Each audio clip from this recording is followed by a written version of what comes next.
Hey guys, welcome back to another one. This is Crypto Elite, home to the #1 Theta community. And if you like this content, please like and subscribe to the channel. And you can find me on Theta TV as well. All right, guys, I want to say thank you. I took a little break there, went to Mexico for a quick vacation, and I am back to it making some videos. But before we get into this video, I do have a quick giveaway. If you can guess where we went to in Mexico, I will give away 5 T-drop, and then I will double down if you can guess the hotel or resort that we stayed at, or Airbnb if that counts as well. So I just wanted to get that out first. So yes, I am back to making videos, and you can look forward to them again. And today's video, we are going to be digging into the latest Theta update, and this has to do with the Validator node stake requirements. If you are unfamiliar with this, we'll dig directly into it right now. So there is a Medium article, and yes, I am a couple days late. I was on vacation, but it went over, what this means for the latest update. So Theta Validator node staking requirements lower to 200K. Theta in upcoming Theta version 3.3. So here is the facts and how to set it up. So Theta blockchain version 3.3, it went into effect a couple days ago, and this upgrade, the main thing that goes with it is just lowering the validator node staking requirement from 2 million to 200,000 Theta. So what this is enabling is more decentralization. So more companies are going to be able to start staking 200,000 Theta and boosting up that validator node, just the numbers, because right now there's just a handful of them, but the goal is to get at least 31 and potentially maybe more. So by lowering the threshold to 200K, we will get to that 31 validator number a whole lot quicker. So we'll check this out. How many validator nodes can run on the Theta blockchain? So currently, like I said, there's a maximum of 31 validator nodes that can run simultaneously, but this limit can be increased to about 100.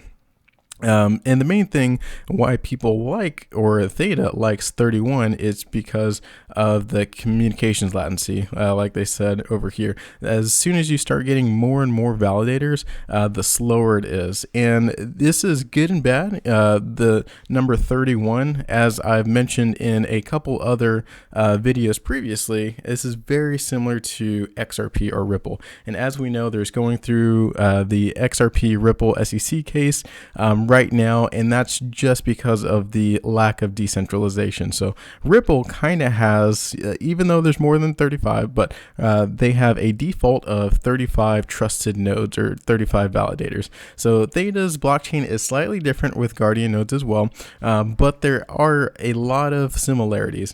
The pros to this is, you can see up here, Ripple was designed to be fast, cheap, and more secure. So because there's a limited amount of validator nodes, the average XRP transaction takes about 5 seconds. And the more validator nodes you have, even though 5 seconds is really, really quick, it just increases that time. So a little bit more latency. And that's why Theta, Ripple, they have a little bit less validator nodes out there. Here, I've definitely discussed this one before, but what's the difference between a validator node and Guardian node? In the Theta blockchain, there's validator nodes that propose and produce new blocks in the chain, and the Guardian nodes seal blocks and act as a check or malicious or otherwise non-functional validator nodes. So they both play very important roles, and that is something that is different than the Ripple validator, the way they have it set up. And also in the Theta blockchain, definitely have gone over this before, but we have validator nodes, if you're unfamiliar, Guardian nodes, and also the elite edge nodes, and all of these three working together becomes that mesh network. So we just kind of went over the validator and Guardian nodes, and then the edge nodes. They are your worker bees, and they're going out making those transactions happen that the Guardian nodes and validator nodes are writing and sealing together. So that is kind of how the Theta ecosystem works together. And is there a difference in TFuel earnings between the validator nodes and Guardian nodes? And actually, no. So if you're a multi-billion-dollar company like Google and you're running a validator node, you are making the same % APY that myself or someone else who staked 1,000 Theta. And if we go to Gpool, they have a pretty handy website where you can get a rough estimate on how much APR you are expected to get. And for Theta, it's about 2.1%. So even your big Google, Samsung, Sony, they're making about 2.1% back on the amount of Theta that they have staked. Why should I run a validator node instead of Guardian node? So this has to do, once again, with the bigger partners. So the bigger partners like the Sony, Google, Samsung, and CAA, they have a strategic interest in the security and success of the Theta blockchain. Not to say that I don't, but these guys definitely do. They're putting a huge sum of money down to say like, hey, I really like this technology. I'm going to make sure it works.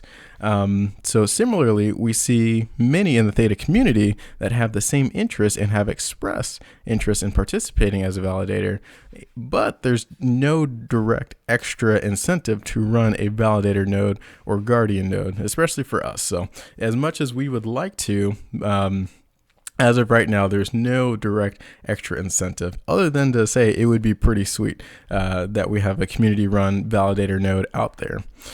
So how can I run a validator node? It's actually really easy. If you go to, here is a test wallet.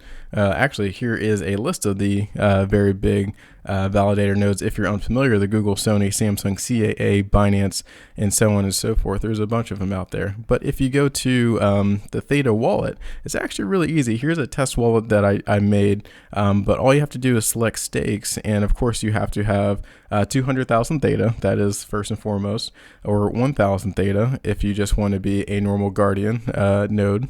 Go to stakes, select deposit stakes, and then you just have to select Guardian or validator node, and it's just that easy. Of course, you need the amount of Theta, but that's really all you need, guys. So we'll go back to the article here, and there's a couple other things that they do recommend as far as hardware specifications, the RAM, CPUs, some 2 terabytes. So a couple things that they do list here. So what happens if more than 31 validator nodes are running? So if there are more than 31 nodes staked as validators, only the 31 nodes with the highest number of Theta staked are eligible. So it is a little bit of an incentive, even though you are a validator node and you have that minimum threshold of 200K. If there's a bunch of them out there, you have to put more stake down in order to be one of those top validators that are, checking and operating the blockchain. And then lastly here, they say, why lower the minimum stake from 2 million to 200,000? And this is a very good question. I know a lot of people have talked about this before, and I'm very happy that Theta did it, but their response is perfect. So the original 2 million limit was set when Theta token price was approximately 95% less than the current price. So at the current price, it's become so much more costly for new validators to come online. So the interest of continuing to add validators and move to a more decentralized model of blockchain governance, the limit has been lowered. So more people can come in. You don't have to be a huge multi-billion-dollar company like Samsung, Google, Sony, even though those are awesome to see, but you could be a smaller company and still put down a huge sum of money. For us, it's still, a couple $1,000,000, and become a validator node. So that is why they did it. And the last little tidbit that I wanted to share with you, if you go to guardianmonitor.io, you can check out the validator nodes. And right after this article dropped, this Medium article, it appears that there is a brand new validator out there. So soon, or most of these, they do have tags. So you can see this is Binance. There's Theta Labs, of course, Google, CAA. So there is no one officially listed to it yet, but I think this announcement will come out soon, as well as other validator nodes. I will keep everyone posted as I continue to check this website and see if there are more validators that come. So in summary, guys, this is just a quick update, a welcome back for myself. More videos are coming out there, but the latest Theta version 3.3 lowered that threshold to become a validator. If you guys have any questions, let me know in the comment section below, and I'll see you on the next one.